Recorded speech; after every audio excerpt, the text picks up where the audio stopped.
The notebook on the counter. The thing about secrets is that they never really stay where you put them. You can hide them in the quietest corners of your life, bury them under layers of polite smiles and casual conversations, but they have a way of pressing upward, like weeds through concrete. For Mara, the weeds had been growing for years. She had learned to keep her voice steady, her eyes bright, her days orderly. From the outside, her life looked enviable: a tasteful apartment on the edge of the city, a job that seemed respectable enough to stop further questions, and a relationship that appeared, at least in passing, to be steady. People rarely looked deeper. The city itself seemed built for people like her. Its streets were always just busy enough that no one noticed if you took a different route home each night. Lights from cafes and apartment windows blurred into one. Another after dusk, offering the kind of anonymity you could wrap around yourself like a coat. Here, everyone had somewhere to be, and most preferred not to ask why. Mara told herself that was a gift, that the absence of curiosity from strangers meant she could go on as she pleased, keeping certain parts of herself away from view. But she also knew that secrecy was not a neutral thing. It changed a person, hollowed out certain parts, and sharpened others. And over the years, she had become someone who measured every word before speaking, who arranged her expressions with the same care other people reserve for arranging flowers that I in that way. She was like the apartment she lived in, clean, minimal, curated to look like it had nothing to hide.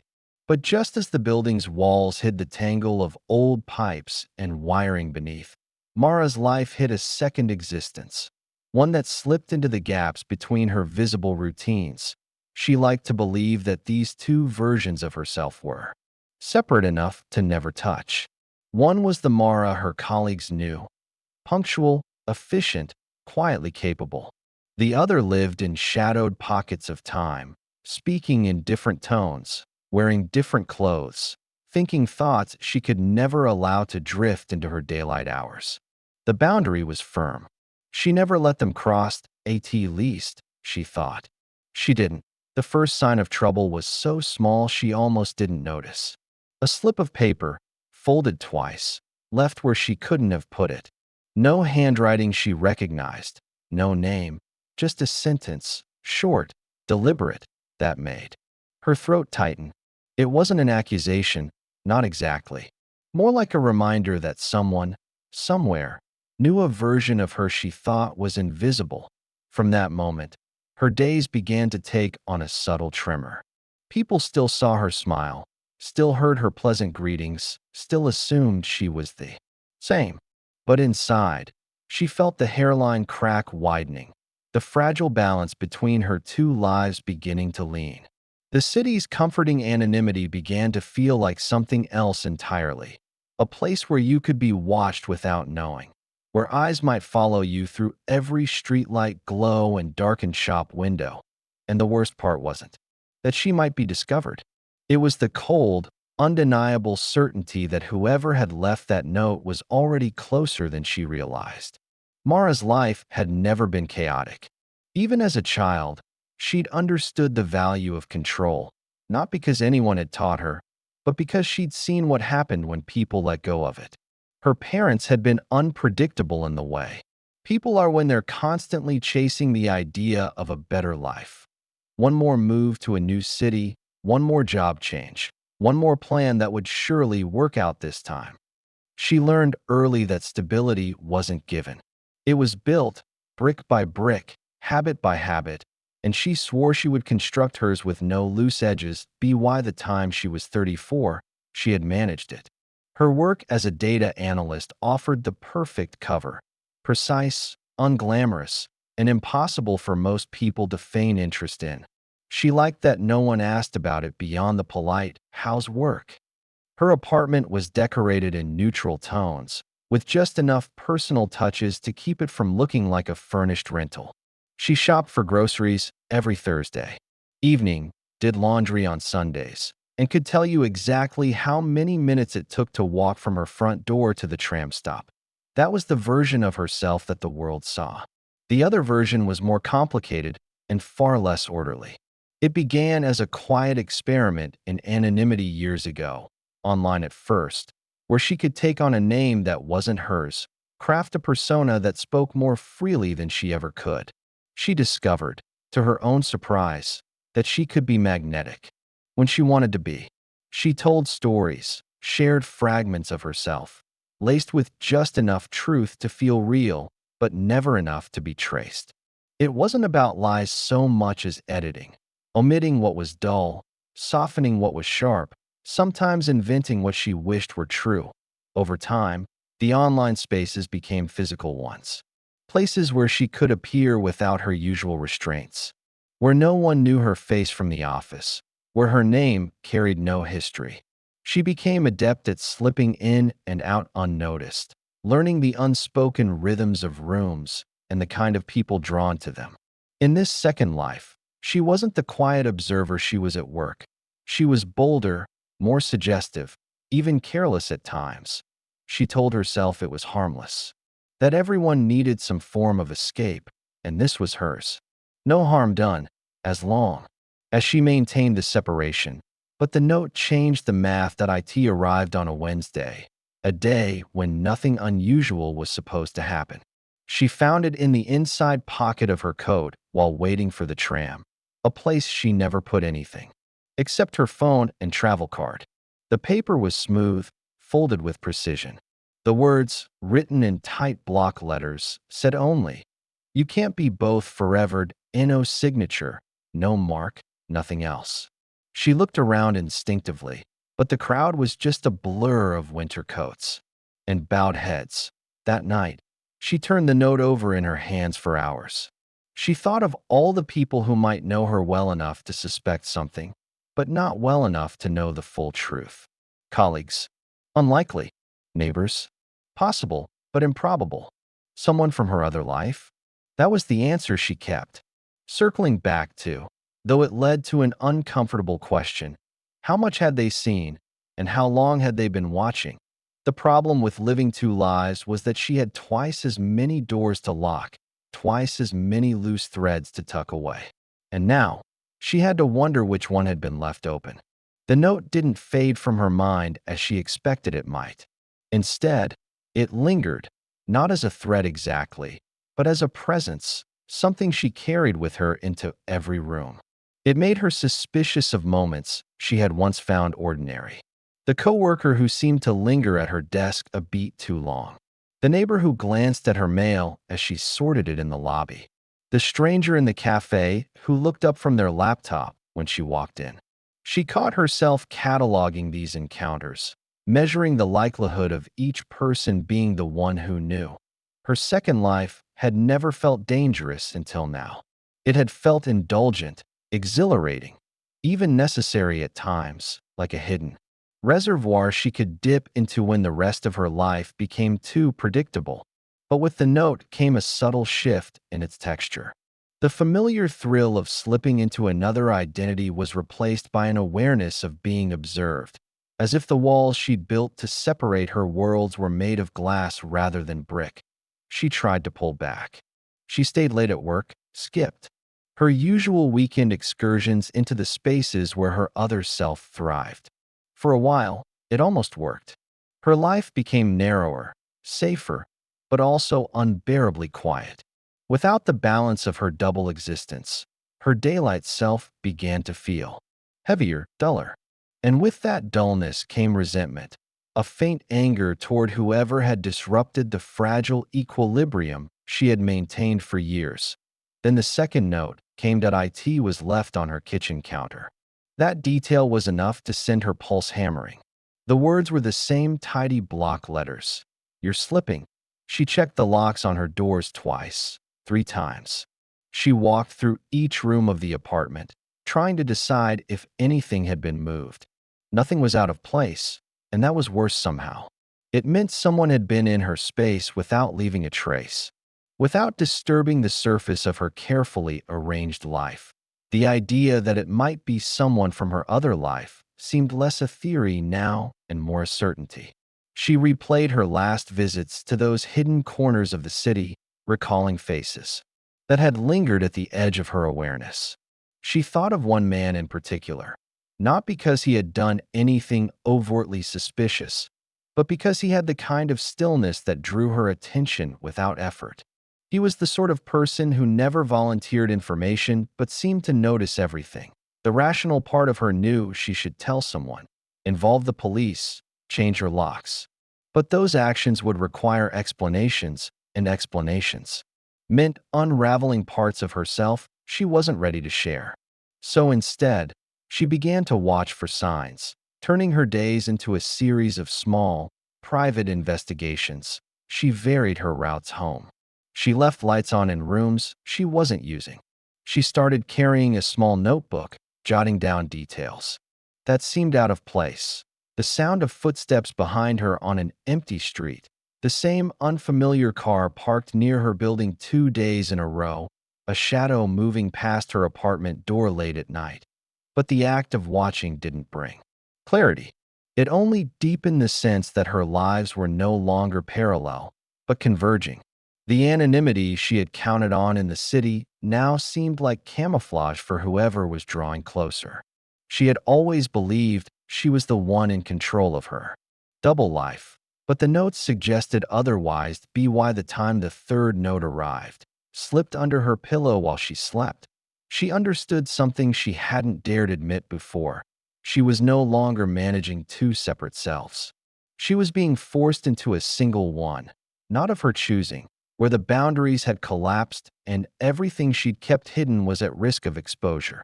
And somewhere in the city, someone was waiting for her to make the wrong move. The third note read only. Its time point 2 words, but they landed with a weight that felt irreversible. She stared at them in the half-light of morning, her mind pushing against the impossible question, how could anyone have been close enough to her while she slept to leave something under her pillow without waking her? The apartment was locked, the windows sealed, and yet the note was here. Her days had already been taut with suspicion, but this shifted something deeper. Fear was no longer a shadow at the edges. It was in the center, shaping every decision. She stopped answering calls from people she didn't know. She unplugged her laptop when she wasn't using it, pulled the battery from her phone for hours at a time, as if that could erase the invisible trails she might be leaving behind. But the pressure didn't ease. If anything, her isolation only seemed to make the present stronger. She felt it in the silences between footsteps in the hallway, in the faint click of a door latched somewhere above her in the building. She began waking at 3 or 4 in the morning, her heart already pounding, certain she'd heard something in the next room. And all the while, she kept returning to the same thought. This wasn't about ending her second life. Whoever was leaving the notes didn't just want her to stop, they wanted her to merge, to let the two selves collide, forcing her into some unrecognizable whole point. One night, the stillness broke. She was returning from work later than usual, the tram nearly empty, the streets stripped of all but the faint hum of streetlights. As she approached her building, she noticed the front door was ajar, not wide enough to seem dramatic, just the quiet, casual gap of something left unfinished. Inside, everything appeared as it should. The hallway smelled faintly of detergent. From the day's cleaning, the hum of the old elevator steady and familiar. But when she reached her apartment, her keys wouldn't fit the lock. The metal met resistance, as though the tumblers had shifted. It took her a moment to realize they had. Someone had changed it. Her pulse was loud in her ears, but there was no one in the hallway. She tried again, harder, until the motion became frantic, mechanical. Then she stopped. The note was taped to the doorframe. This time, it was handwritten. The same precise block letters, but now in pen rather than printed on paper. The ink had smudged slightly at the edges, as if it had been written quickly, inside or outside. Choose. The meaning was simple and absolute. This wasn't about the apartment. It was about everything. Her life as she had divided it, the halves she had thought could stay separate. Whichever door she chose now would lock the other behind her forever. She stood there for what could have been minutes or hours, feeling the cold seep into her through her coat. There was a key already in the new lock, a thin, unfamiliar one, dangling from a string. Her own keys hung heavy in her pocket, suddenly useless, some part of her.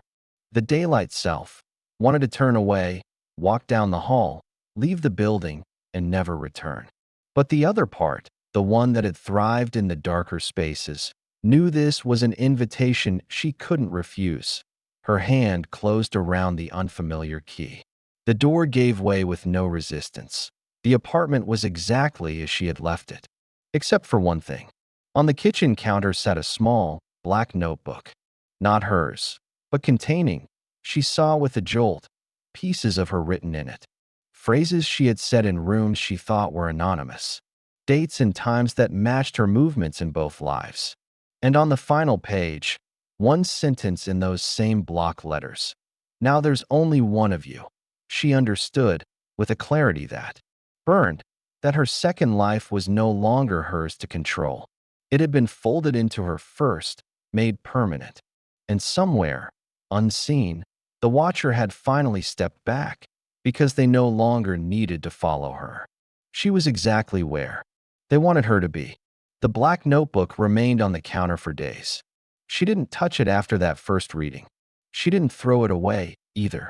It sat there like a fixed point in her apartment, altering the gravity of the space. No matter where she stood, she could feel its presence, the weight of its contents, the precision of the handwriting, the impossibility of its existence. Life didn't resume so much as continue in a strange, muted rhythm. She went to work, made small talk, sent emails, but each task felt like something happening at a great distance. The seamless shift between her two lives, the skill she had once taken pride in, was gone. The boundaries were gone. She moved through the world now as a single self, and the worst part was realizing she didn't know which one she was. Her daylight habits persisted, but they felt hollow. She could still walk into her office and be the efficient, reliable analyst everyone expected. Yet she caught herself slipping. A phrase too sharp, an expression too knowing, a stillness in her gaze that belonged to the other life. And when she passed familiar places from that hidden existence, she no longer avoided looking. She no longer felt the need to hide there. It was as if the act of being watched had burned away the pretense of separation she thought often about. The person who had orchestrated this collapse. What had they wanted exactly? To expose her? To control her? Or simply to remind her that the illusion of privacy was just that, an illusion? The notes had stopped, but that didn't comfort her. In their absence, she felt their echo, the certainty that they could resume at any moment if she drifted too far from whatever balance had been deemed acceptable. The strange thing was, she wasn't sure she feared it anymore. The anxiety of being observed had become part of her internal architecture, as natural as her heartbeat. She didn't know if she'd adapted or if she'd simply been reshaped. The notebook stayed. Some nights, she would sit across from it at the kitchen table, a glass of water untouched at her elbow, letting her eyes rest on its closed cover. She wondered if leaving it untouched was an act of defiance or submission. She wondered if that distinction even mattered now. The city carried on around her as it always had. The blur of lights, the endless movement, the faces that slid past without recognition. But she saw it differently now. Every anonymous street corner, every quiet stretch of tram track, every half-empty cafe seemed threaded with the possibility that someone was looking for her. Or perhaps, more unsettling still, that someone already had her and no longer needed to look. Winter broke quietly, the way it always did in the city. One morning the frost on the windows failed to appear, and by evening the air carried a dampness that hinted at rain instead of snow. Life outside her apartment shifted toward spring, but inside, nothing felt seasonal anymore. Time had thinned into something she couldn't measure by weather or calendar. She never found out who had left the notes.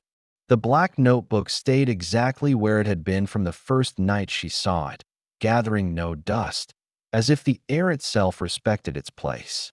She didn't open it again. not because she feared what she'd find, but because she already knew what was inside.